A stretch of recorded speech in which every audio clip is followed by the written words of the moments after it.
मध्य प्रदेश के लाखों किसानों के लिए खुशखबरी है।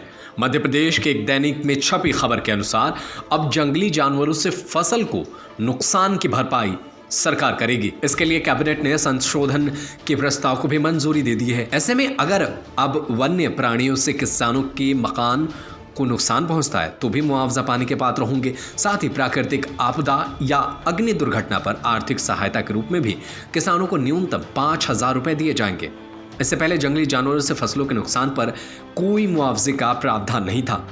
दरअसल 2017-18 में शहडोल में जंगली हाथियों ने मकान और घरेलू सामग्री को नुकसान पहुंचाया था, जिस पर वन मंडलाधिकारी ने 12 मामलों में 5,60,000 रुपए का मुआवजा देने का प्रस्ताव कलेक्टर को भेजा था, लेकिन उन्होंने इसे ये कहकर लौटा दिया था कि राज्य पुस्तक परिपत्र में इसके लिए प्रावधान नहीं है। इसके बाद से ही राज्य पुस्तक परिपत्र के पुस्तक में संशोधन पर विचार किया जा रहा था, जिसे मंगलवार को सीएम शिवराज सिंह चौहान की अध्यक्षता में संशोधित कर दिया गया।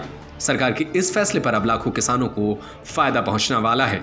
यानी सीधे सीधे अगर आपकी फसल को जंगली जानवरों ने नुकसान पहुंचाया है तो आपको इसके एवज में सरकार मुआवजे के तौर पर 5,000 रुपए देगी।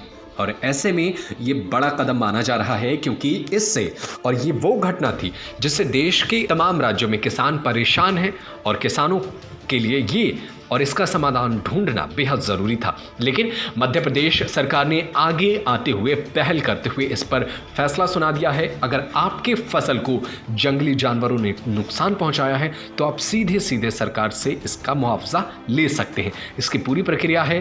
पूरी प्रक्रिया देखने के लिए आप बने रहिए हमारे अगले वीडियो तक। नमस्कार। Subscribe to our YouTube channel and press the bell icon to get the latest updates.